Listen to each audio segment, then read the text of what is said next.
Coming up, in Staffordshire, a Labrador pup is found in a shocking state of neglect. It's just now become one huge toilet for him. How being taught sign language will transform this puppy's life. Because they can't respond to verbal commands, we have to communicate with them in other ways. Good girl. And is it a case of two's company for the family that took in this pair of collies? A dog like Elwood here needs around 1,000 calories a day. That's about half what we do. Without enough food, a dog, just like us, will starve. So why do people sit back and let it happen? In Staffordshire, there were over 2,000 cases of abandoned dogs, and left without food or water, they can die. So it's a good thing Deputy Chief Inspector Jane Bashford is on hand to come to their rescue. You can't just have an animal and then pick it up and drop it. It's not on. Jane has been with the RSPCA for 7 years and covers the West Midlands. She loves the job so much that she even raises money for the charity in her spare time. Today, she's had a tip-off about a young Labrador called Harlo, who's reported to be left home alone. The description of the dog, it doesn't sound great actually. It sounds like it's very thin and it's been locked in a kitchen in its own waste, etc. So we need to make an assessment. Sadly, in 2013, over 300 stray or abandoned dogs were found every day in the UK. The RSPCA have already been to this address. 2 days ago, they taped the front and back doors.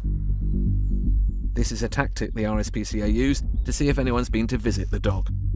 The front door seals are still intact. This door seals are still intact, so nobody has been in and out. So Harlo could have been trapped without food or water for over 48 hours. Can't see the dog. But through the kitchen window, Jane can make out a very sorry-looking sight.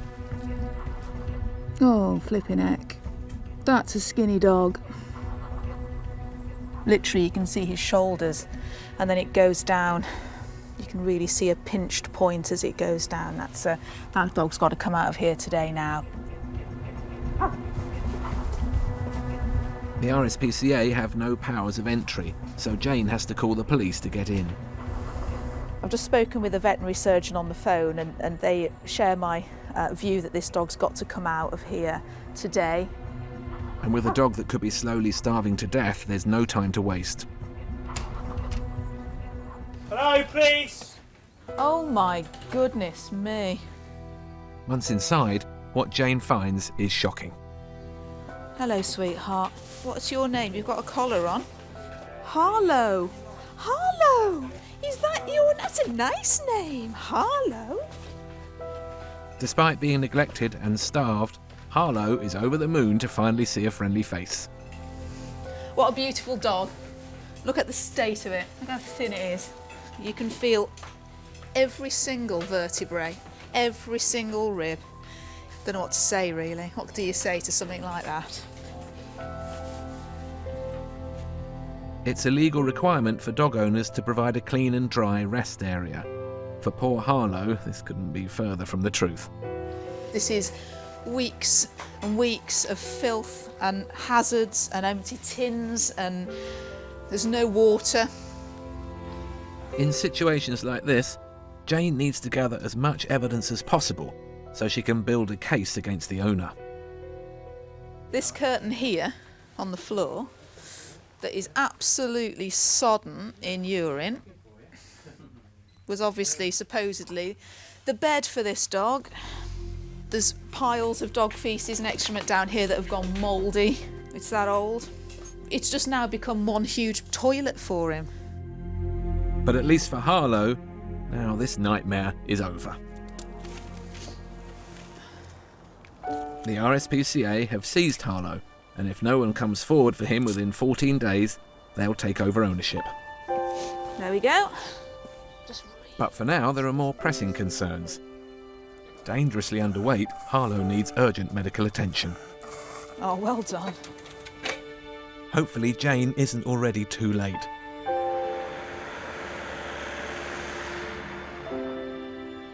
Harlo has been taken to Manor House Vets, where vet Laura Hamilton is ready and waiting to give him a much-needed meal. Oh, my goodness. Gently, gently. Oh my God. Because he's been starved. Yeah. It's really upsetting. And in just over 10 seconds, he's polished the whole lot off. Poor guy. Good God. Starving Harlo is desperate for a drink too. No dog's ever really that thirsty. He's obviously really dehydrated as well. Goodness me. Oh, little man. With his first decent meal and drink of clean water in what could be days, Harlo can now be weighed, and the results are shocking. 12.4 kilos. What would an adult lab or a dog of that size? Probably about 25 kilos. So he's under half his weight. Yep. Oh, little man. Harlo is dangerously thin and nowhere close to the weight of a well-looked-after Labrador like this fella. Labradors are believed to originate in Newfoundland. In the UK, they're the most popular breed of family dog. They need plenty of exercise and are known to have big appetites. But Harlo's been getting nowhere near the amount of food he needs. There's just nothing of him. Nothing in his tummy, is there? There, no. Always in a very, very poor body conditions, very emaciated. He's obviously been in this state for quite a while. That's not happened in 2 days at all. How long do you think it would have taken an animal to get to that state of emaciation? I would say at least a month. A month. Yeah. Harlo has managed to survive by converting his own fat and muscle supply into energy, which is why he's so thin. You see his hip bones, every bone sticking out. Yeah. So he's used up all of his fat reserves. Yeah. He's starting to burn his muscle reserves off. Yeah. It looks like he's been rescued just in the nick of time.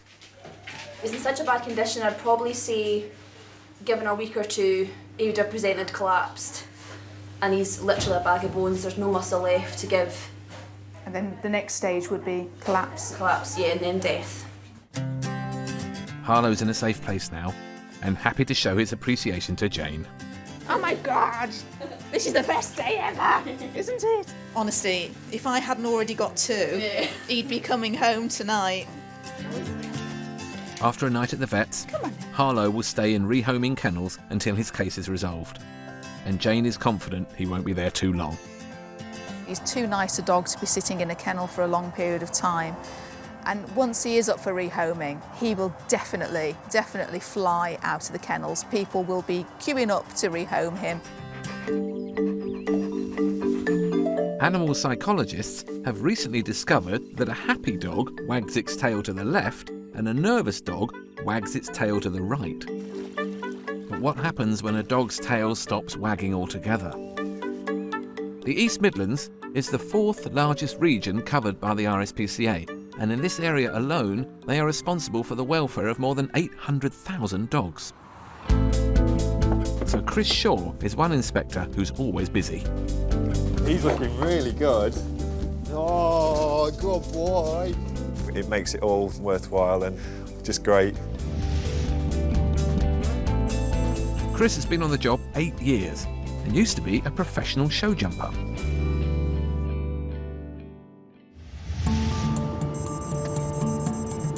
In Derbyshire, he's responding to a call about a large dog being kept in a tiny yard. What he's said so far is that he's got a big husky-type dog. He's saying the dog is not in a bad condition, but it's living in bad conditions.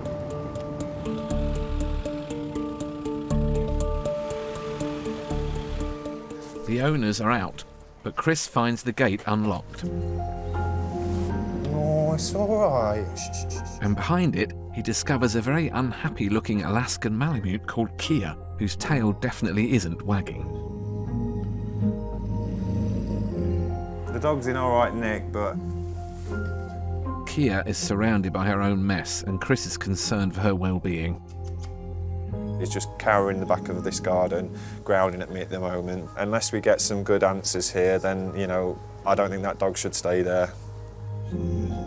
Chris wants to get Kia out of there, but she's in her territory, and a dog backed into a corner like this could attack. She's there because she's scared, she's backed in, she's got nowhere else to go, so if I move towards her now, she's going to come out fighting. the best thing is not to act nervous, you know, because then they start thinking that something's wrong, you know, so your nervousness makes them more nervous, which brings out their aggression. So gaining her trust with a few treats may be a better start. Alaskan Malamutes are a high-energy dog, and if they don't get enough physical and mental exercise, they become bored and destructive. Their popularity has grown in the UK after being seen in films like Twilight. But before Chris has to venture in alone, the owner's father turns up. Hey, are you all right? Do you know about this one? It's my daughter's. Ah, right. Do you know the dog? Yeah, here. Kia. I thought it was a girl. Is she all right with you? Yeah, it's what's my dolly? The owner's father explains to Chris that his daughter doesn't want to keep Kia because she is struggling to give her the attention she needs. What we're trying to do is get the dog homed. Rehomed. Yeah, because there's obviously she can't cope. If you let me have her, I can promise you she's definitely going to a good home. Kia can't go until she's signed over. Come on. I mean, she can't cope, yeah. But it's not long until Chris gets the news he's been waiting for. You've got to say yes, you know, really. After the owner's father convinces her to let Chris take Kia. The dog's conditions itself, as in its body weight, was good. The conditions it was living in was not good. You know, we had a lot of faeces in there. It was being left alone. Dogs don't like that. At the end of the day, I'm happy that I've got that dog out of there and it's going to be going to a better place. Ideally, Kia would have gone to the RSPCA's Derby and District kennels, but tonight they are jam-packed. We've just dropped Kia off at the private boarding kennels. We've had to bring her here because unfortunately the rehoming centre's actually completely full, so they've told me they can't take the dog for the weekend. This is the problem we have with the RSPCA. We're completely full and we do have to use private boarding sometimes to place our animals in a safe place until we can get them in at the rehoming kennels.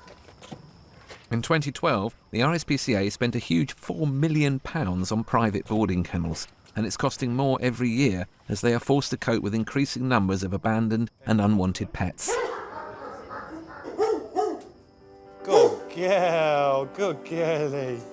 I think give her a couple of days, a bit of human interaction, she's really going to come round, so I think she's going to make a cracking dog. Oh, do we have a little link now? Hopefully someone will come along, see her and take her on and she'll live happily ever after. Good girl, see you later, I'll see you on Monday. For now, Kia is safe and comfortable. The RSPCA is well known for rescuing dogs from abuse and neglect and for investigating their owners. But sadly, the story doesn't always stop there. Some dogs, like Lady here, need special treatment to get them back on their feet. At Gable's boarding kennels in Kent, canine behaviourist Jackie Bunn is working with Lady. Good girl. What's this? A very special 9-month-old American Bulldog puppy. And already, Lady is a much happier and healthier dog than she was 10 weeks ago, after she was rescued by Inspector Kate Fletcher. Hello. Hello. I think you're only a puppy, aren't you? Back then, she was dangerously thin. Not only was Lady malnourished, she had another problem too. She was deaf. She's a mainly white dog, and there's a genetic defect that appears with the white gene in some breeds, which can also cause deafness. So I'd imagine that she's got a genetic deafness that she's probably had since birth. There are many reasons for canine deafness. It could be linked to injury, illness, old age, or genetic, like Lady's condition. And it can be more common in dogs that have the white pigment, like Dalmatians, Collies and Great Danes. But the good news is, like us, they can learn to understand sign language, which can be a way of communicating with your dog. Just don't expect them to learn the whole alphabet. 2 months after being rescued, Lady has put on nearly a stone in weight and is well on her way to being a healthy puppy. But today, it's back to school for some obedience training with a difference. Have a sniff of that. And this is her finding out about her world, biting the tyres. That's all right, she's a puppy. Not only does the training teach them who is boss, it helps strengthen the bond between you and your best friend. And Jackie starts with a gentle lesson. It's almost like massage. Now, considering she's a deaf dog, outside, lots of distractions going on, people going by, cars, she's totally relaxed. A deaf dog can't hear potential hazards, so good training could be the difference between life and death. But whether the dog hears or not, the principles are the same. It takes patience and determination. A lot of deaf dogs need some help with communication and being trained because they can't respond to verbal commands. You have to communicate with them in other ways. So you'll see me talking to her with my hands. Good girl. Every time she looks at me, I'm going to say good girl and give her a treat because that's good for a deaf dog to focus on me. And it's important to reinforce obedience with rewards. And in this instance, Jackie is using food. But Jackie also communicates through touch and, unusually, speech. I'm still talking to her because if she looks at my face, she needs to see some animation. If you stop talking, your face shuts down. Look at me. Good girl. Any spontaneous look while you're training a deaf dog is really, really good.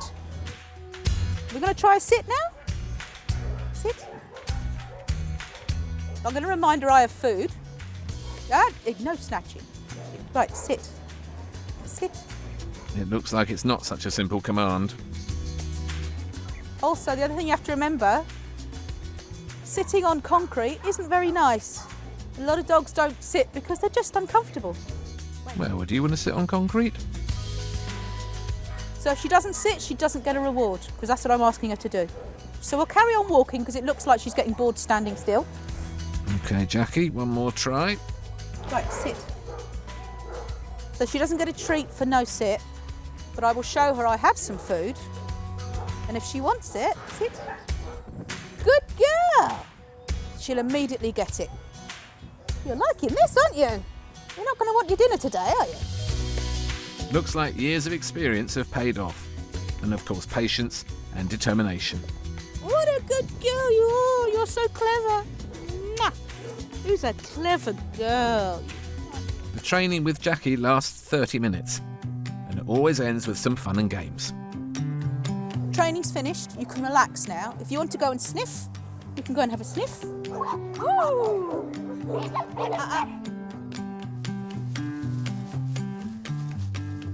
Yes, good girl!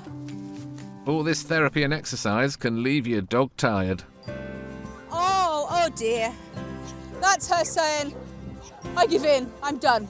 She's tired, she's physically and mentally stimulated. She just wants to chill out. And if she was in a home now, this would be when she rolls around on the living room floor going, stroke.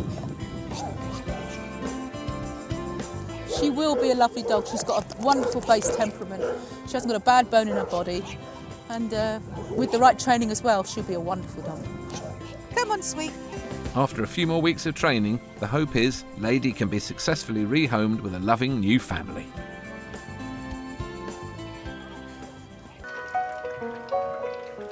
Thousands of unwanted puppies end up in kennels every year, and the numbers are getting higher. The West Midlands has the third highest dog population in the UK, with an estimated 1 million dogs. And it's Inspector Susie Payne's turf. I don't know why people have dogs if they're just going to have them out in the garden to pretty much fend for themselves. It does make you angry. She's been with the RSPCA for 4 years and has 2 rescue dogs herself, Ralph and Earl. Tonight, Susie is on her way to a complaint about dogs being kept in cramped conditions. Just got a call about quite a few dogs at a property being kept in very small cages, so small that they're not able to turn around or sit comfortably. The dogs are inside the house apparently, so we're just going to head over and have a look, see what the situation is. Cages are legal, but they should only be used for short periods of time and provide plenty of space to comfortably house the dog inside. Hi, from the RSPCA. Just had a call about your dogs. Yeah. The owners let Susie in, and in the front room are 3 female Staffordshire Bull Terriers crammed into a tiny cage. And Susie isn't impressed. You're not allowed to keep them in these cages. Certainly not 3 of them in this size of cage. It's just too small for them. It's not fair, okay? You have to have a nice soft bedding area for them, okay? And you have to have water in there for them, and that's at all times. Not a problem. All right. But it soon becomes clear why the owners have caged these 3 ladies. And who's this one?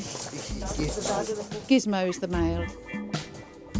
The girls are all in season, and with Gizmo fancying himself as a ladies' man, it's the only way they could think of keeping his paws off them. And it looks like he's already been busy. Staffordshire Bull Terriers are one of the most popular dogs in the UK. They're a loving breed, and so good with children, they've earned themselves the nickname the nanny dog.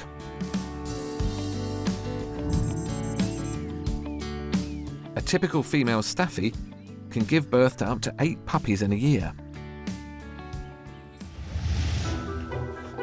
Are we able to take them out of this cage? I'm not happy for them to be in here. The easy option to solve all your problems is to get Gizmo castrated.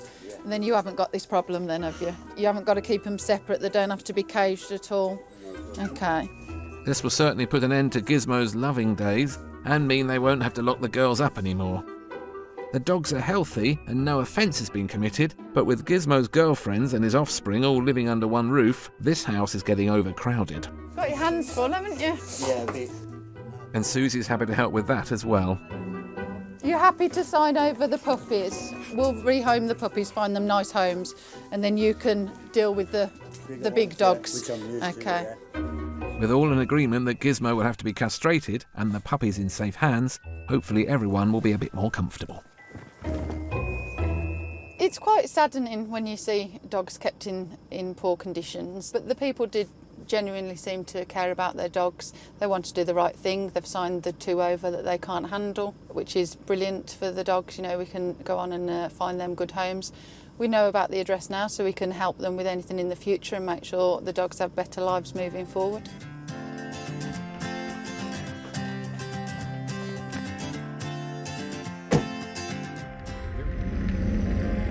Remember Kia, our unhappy Alaskan Malamute?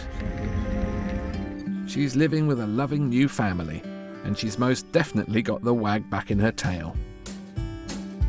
Kia's new owner, Michelle Greasley, has already got a rescue Malamute named CJ, and has rehomed Kia, now named Casey. We rescued this one 2 years ago, and then we rescued this one a month ago, didn't we? Hey, baby girl. And it's just the best thing we've done. And Casey couldn't agree more. We saw you, didn't we? And we liked you and we thought we'd have you. When Casey is not cuddling up to Michelle, she curls up with new best friend CJ. Oh, she has to have a lot of attention. She has to have people around her. She don't like being left on her own. In fact, she hates being left on her own. She cries. With a little love and freedom, Casey has become a different dog. She loves going for walks, she loves exploring things and learning new tricks. Thanks to Michelle's knowledge of the breed, Casey is getting the attention she needs and is coming on leaps and bounds. First time we've had her off the lead and she's really doing great. Really pleased with her. We've got her, she was very nervous, but now as you can see she plays with CJ, she likes people. I think she's happy to have the love and affection that she's getting and be treated the way she should have been treated. Michelle has turned a dog that was once down in the dumps into one very happy Malamute. And thanks to people like Michelle, rescue dogs like Casey can have their lives transformed. We all know the saying, a dog is for life, not just for Christmas. That's meant to remind us not to treat dogs like gifts or toys that you chuck out on Boxing Day. Maybe an old jade saying, but the same applies today. Sadly, some people still don't get it. And far too many of our canine companions and not being properly looked after. Lenny?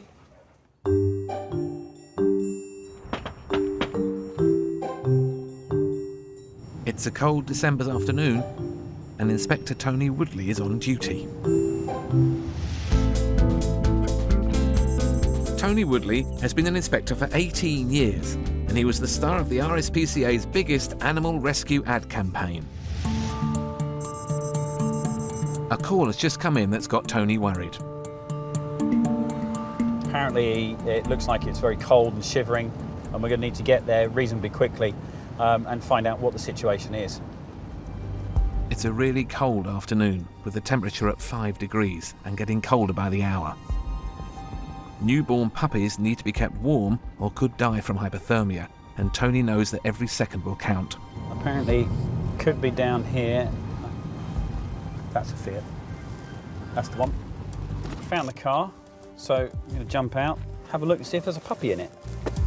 Shockingly, the RSPCA receive around 6,000 calls a year about dogs left in cars.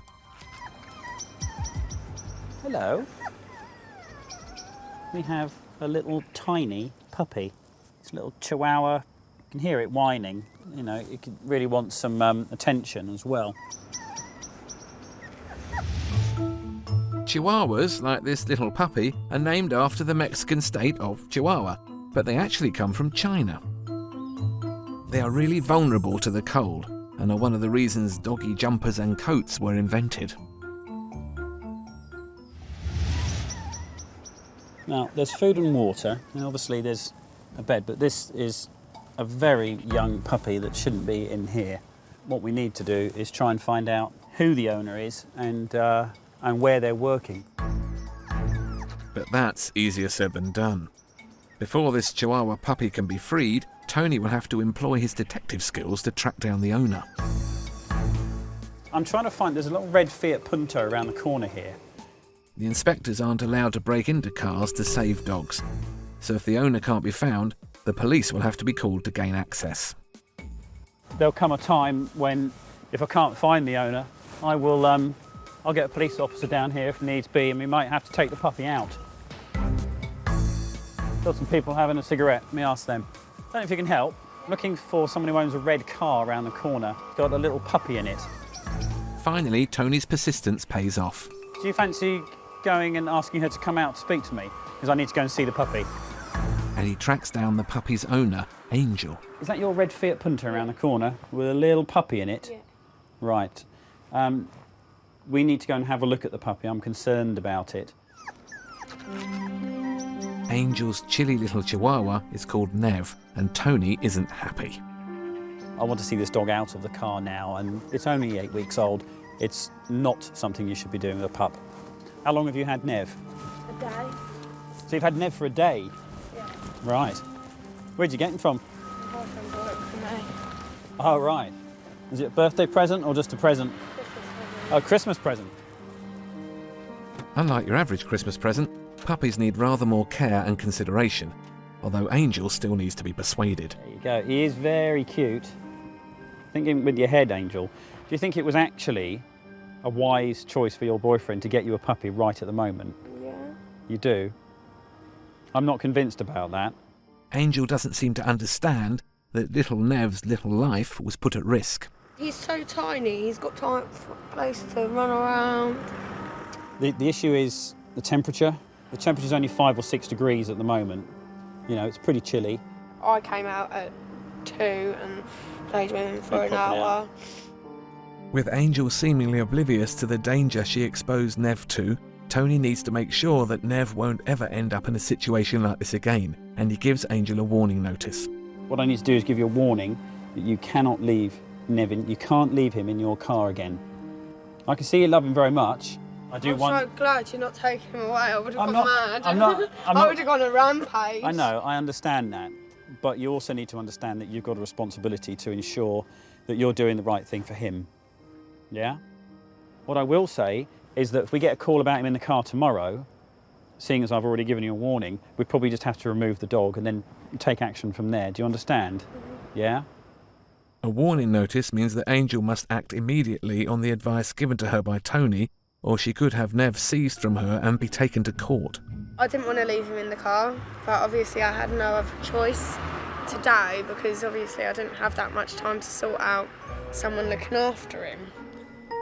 With Nev now safe from harm and a rampage narrowly avoided, Tony's work here is done. I think that Angel understands the warning that I've given her, and she understands the advice that I've given her. I think she understands that it's not the best thing for the dog. The first day of Nev's new life with Angel got off to a chilly start, but it looks like this will be the last one he'll spend alone in a cold car, thanks to the dog rescuers.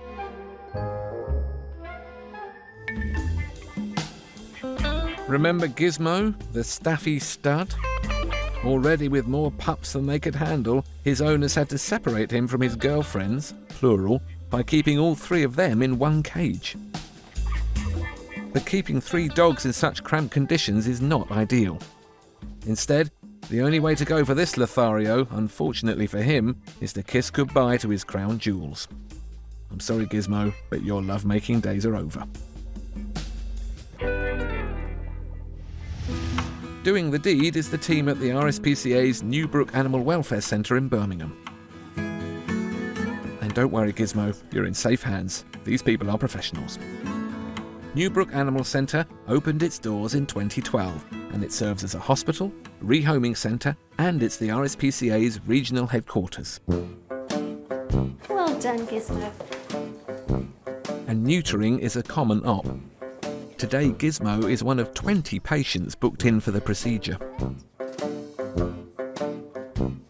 With Gizmo's 3 girlfriends alone, he has the potential to father 24 pups in a year, so having him neutered is well worthwhile. The procedure is quick and painless and costs around £80, far cheaper than raising a litter of puppies. Every year, the RSPCA deal with hundreds of thousands of unwanted puppies, costing the charity millions of pounds. So unless you're looking to breed your dog, it's an op the charity wholeheartedly support. Veterinary surgeon Kinga Cook performs this simple op hundreds of times each year, and contrary to popular belief, castration has little, if any, effect on the dog. Some people worry that it changes their behaviour, it changes their personality, but it doesn't really have an effect on their personality. So the same dog that goes in for neutering is the same dog that goes out. There are various reasons why we neuter. The most obvious reasons is to stop unwanted pregnancies, to stop unwanted litters. Thanks to the anaesthetic, Gizmo is out cold, and after a bit of dogscaping, he's ready for surgery. He's been clipped and he's been cleaned with a surgical soap, which makes the area sterile as we can get it for surgery. We'll move him across into the neuter theatre now. And with a quick nip and tuck, the testicles are removed and Gizmo's days as a ladies' man are over. Sorry, mate, it's for your own good.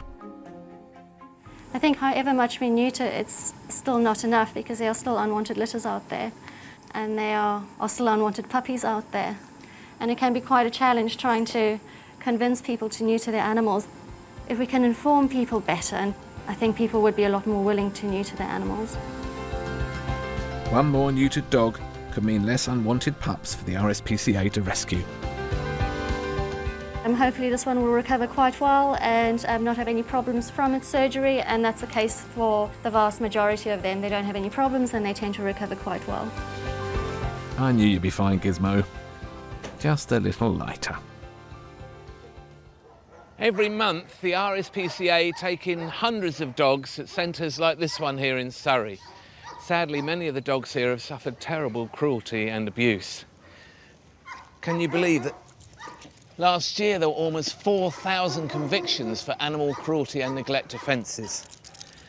But there are teams across the country working tirelessly to find dogs like these new homes. Inspector Keith Hogburn rescued 2 collies from a farm in South Wales. Hello. Oh, shush. You can see over in the pen here, there's piles of old excrement. It's just dried up where it just hasn't been cleaned up. Keith wanted these 2 old friends to be rehomed as a pair, which is never easy. Well, there's some good news. The Taylor family saw the 2 collies on the RSPCA website, and after having their home checked by the rehoming team, which they passed with flying colours, they took ownership of the dog shortly after. We've seen these 2 on the internet, And we got in touch and did a visit. Well, we decided to get the two of them because they couldn't be split. And I like Border Collies. They're very intelligent dogs. Lucy's very energetic now than she used to be, and Murray's like the old Laid dog. back, isn't he? Laid back. She's like more like a puppy than he is. Unsurprisingly, Murray and Lucy's favourite new pastime is to go for long walks in the fresh air. Come on. But not only did these collies get the perfect outcome, Kerry Ann did too. We've been trying to persuade my parents for years to have dogs. We finally persuaded them and we've ended up with two, so it's amazing. Murray and Lucy still need time to adjust to the big wide world, but Martin and Kerry Ann are prepared to do what it takes. What they never had was a bit of freedom, which is what we're giving them now. But they're growing in confidence now a bit. A bit of TLC, it takes time. They're getting better, aren't they? Yeah. And thanks to dog rescuers like the Taylor family, it's a fairy tale ending for Murray and Lucy. Sit, sit, sit, sit. Good boy, good girl. Earlier on, Inspector Jane Bashford rescued Labrador Harlo from appalling conditions in Staffordshire. What a beautiful dog. Look at the state of it. Look how thin it is. He was starving and dangerously underweight. But leaving poor Harlo like this didn't go unpunished. The owner was sentenced to 12 weeks in prison and banned from keeping animals for 10 years.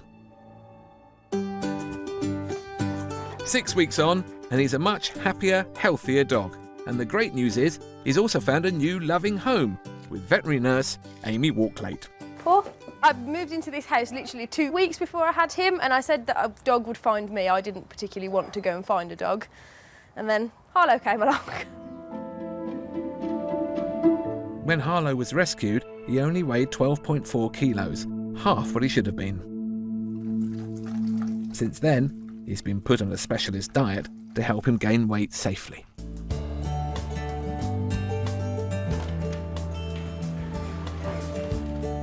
And today, it's time for his weigh-in. He's 24.5 kilos, so that's almost double what he was when we first had him, and that's a perfect weight for him. Another success story for our dog rescuers. And Amy's new best mate Harlo couldn't be happier. What you doing? So cute.